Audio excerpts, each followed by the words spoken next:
Assalamualaikum warahmatullahi wabarakatuh. Saya Gus Ahmad, NIM 1514210001, kelas 5A PGSD. Baik, pada video kali ini saya akan membuat tugas, yakni mempresentasikan materi tentang kriteria memilih media pembelajaran. Baik, langsung saja. Adapun dasar pertimbangan pemilihan media pembelajaran, yakni sebelum mempertimbangkan dalam memilih media pembelajaran, guru tentu memilih media pembelajaran yang sudah meyakini bahwa media adalah sebuah perantara untuk mempermudah dalam menyampaikan pesan. Media menyampaikan pesan yang disampaikan oleh guru agar sesuai dengan apa yang diinginkan atau tepat apa yang diterima oleh pesan, yakni siswa. Pembelajaran yang efektif memperlakukan perencanaan yang baik. Media yang akan digunakan dalam proses pembelajaran juga memerlukan perencanaan yang baik. Meskipun demikian, kenyataan yang di lapangan menunjukkan bahwa seorang pendidik memilih salah satu media dalam kegiatannya di kelas atau dasar pertimbangan. Yang pertama, dia ada guru. Guru hendaknya merasa sudah akrab dengan media tersebut. Hal ini akan menjadikan kegiatan yang efektif dan terkendali karena sudah dikenal media yang dapat dikuasai. 2.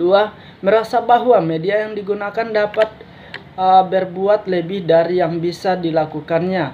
Artinya, menggunakan media yang tertentu, guru dan siswa mampu mencapai target tertentu atau bahkan lebih dari target apa yang diinginkan. Yang ketiga, media yang dipilih dapat menarik minat dan perhatian siswa. Dengan media ini, perhatian siswa bisa terfokus pada guru dalam menyampaikan pesan. Siswa termotivasi dan kagum untuk mau belajar dan menghubungkan pengetahuan sebagaimana yang disampaikan oleh guru di depan kelas. Guru yang mampu memfokuskan perhatian siswa adalah salah satu indikator keefektifan komunikasi dalam pendidikan. 4. Ingin memberi gambaran ataupun penjelasan yang lebih konkret. Menurut Rusmin DKK, ada beberapa hal yang perlu dipertimbangkan dalam pemilihan media pembelajaran yang tepat, antara lain yakni yang pertama, akses, yang artinya media yang diperlukan dapat tersedia mudah dan dapat dimanfaatkan siswa. 2. Cost, yang artinya media yang akan dipilih ataupun yang akan digunakan pembiayaannya dapat dijangkau. Yang ketiga, teknologi.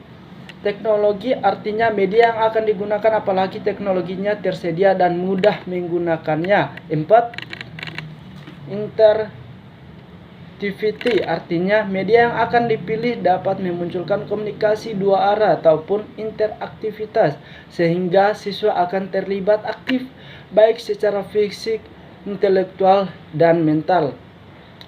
5. Organisasi, artinya dalam memilih media pembelajaran tersebut secara organisasi mendapatkan dukungan dari pimpinan sekolah. Ada unit organisasi seperti pusat sumber belajar yang mengelola. 6. Novelty, yang artinya media yang dipilih tersebut memiliki nilai kebaruan sehingga memiliki daya tarik bagi siswa yang mau belajar.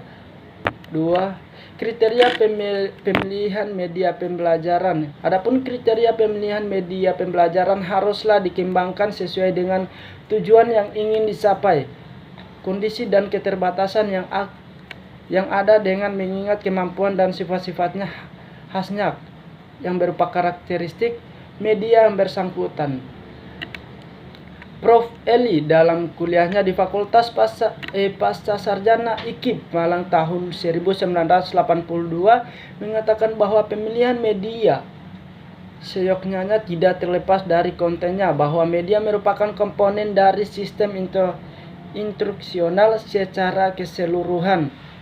Karena itu, meskipun tujuan dan isinya sudah diketahui, faktor-faktor lain seperti karakteristik peserta didik, strategi belajar mengajar, organisasi kelompok belajar, alokasi waktu dan sumber, serta prosedur penilaian juga perlu dipertimbangkan. Memilih media hendaknya tidak dilakukan secara sembarangan, melainkan tidak didasarkan atas kriteria tertentu. Kesalahan pada saat pemilihan, baik pemilihan jenis media maupun topik yang dimediakan akan membawa akibat panjang yang tidak kita inginkan di kemudian hari. Ada beberapa kriteria umum yang perlu diperhatikan dalam memilih media, yakni yang pertama, kesesuaian dengan tujuan. Perlu dikaji tujuan pembelajaran apa yang ingin dicapai dalam suatu kegiatan pembelajaran. Kemudian dianalisis media apa saja yang cocok yang mencapai tujuan tersebut. Yang kedua ada kesesuaian dengan materi pembelajaran, yaitu bahan atau kajian apa yang akan diajarkan pada program pembelajaran tersebut. Pertimbangan lainnya dari bahan atau pokok bahasan tersebut sampai sejauh mana keadaan yang harus dicapai. Dengan demikian kita bisa mempertimbangkan media apa yang sesuai dengan penyampaian bahan tersebut. 3. Kesesuaian dengan karakteristik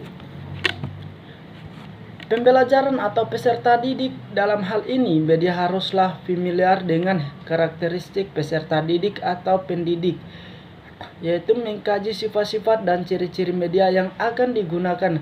Hal lainnya karakteristik peserta didik, baik secara kuantitatif ataupun kualitatif, yang membahas tentang ciri dan kebiasaan dari peserta didik terhadap media yang akan digunakan. Keempat, ada kesesuaian dengan teori. Di dalam kesesuaian dengan teori ini, pemilihan media ini harus didasarkan atas kesesuaian dengan teori media.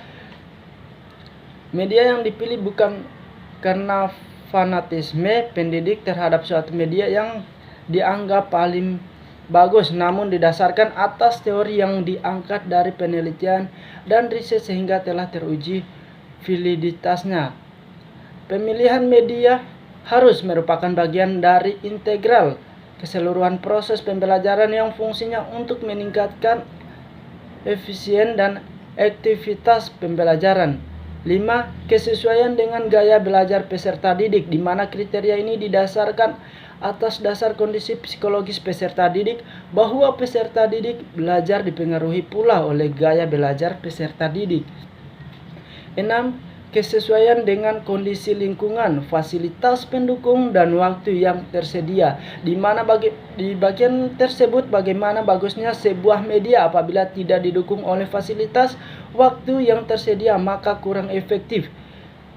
Media juga terkait dengan usia atau penggunaannya. Dalam hal ini pendidik. Jika pendidik tidak memiliki kemampuan untuk menggunakan media tersebut dengan baik, maka akan sia-sia, begitu juga fasilitas lainnya. Nah, mengingat begitu banyaknya media yang bisa kita pilih ataupun yang dapat kita gunakan sesuai dengan kriteria tersebut di atas, namun pada dasarnya kita bisa memilih media berdasarkan kriteria berikut, yakni yang pertama, kelayakan praktis. Dalam hal ini berhubungan dengan keakraban pengajar dengan media, ketersediaan media setempat, ketersediaan waktu, dan mempersiapkan ketersediaan sarana dan fasilitas pendukung. 2. Kelayakan teknis. Hal ini berkaitan dengan terpenuhnya persyaratan bahwa media yang terpilih mampu untuk mengasah dan mendukung proses belajar peserta didik. Dalam hal ini terdapat dua macam mutu yang perlu dipertimbangkan. Yang pertama, kualitas pesan yang meliputi relevansi dengan tujuan belajar, kejelasan dengan struktur pembelajaran, kemudahan untuk dipahami, sistematika yang logis. Dan yang kedua ada kualitas visual. Hal ini mengikuti prinsip-prinsip visualisasi seperti keindahan, menarik, membangkitkan motivasi, kesadaran, penegakan pada hal yang terpenting. Prosedur pemilihan media pembelajaran. Agar kegiatan belajar mengajar dapat berlangsung secara efektif dalam mewujudkan tujuan-tujuan yang diinginkan, maka diperlukan adanya dukungan media pembelajaran, baik itu media cetak, media elektronik, ataupun objek nyata, ataupun yang disebut dengan realita. Dan secara umum, prosedur pemilihan media pembelajaran ada 6 langkah, yakni yang pertama, menentukan apakah pesan yang akan disampaikan itu merupakan tujuan pembelajaran atau hanya sekedar merupakan informasi ataupun hiburan. Yang kedua, menetapkan apakah media itu dirancang untuk keperluan pembelajaran atau hanya instruksional atau alat bantu mengajar ataupun yang disebut dengan peraga. Yang ketiga, menetapkan apakah dalam usaha mendorong kegiatan belajar tersebut akan didukung strategis efektif, kognitif, atau psikomotorik. Yang keempat, dia menentukan media yang sesuai dari kelompok media yang cocok untuk strategis yang dipilih dengan mempertimbangkan ketentuan atau kriteria kebijakan, fasilitas, kemampuan produksi, dan biaya. Yang kelima, dia ada perencanaan, pengembangan, dan produksi media tersebut. Baik, sekian presentasi materi tentang kriteria memilih media pembelajaran dari saya. Lebih dan kurangnya saya mohon maaf. Wabillahi taufiq wal hidayah. Wassalamualaikum warahmatullahi wabarakatuh.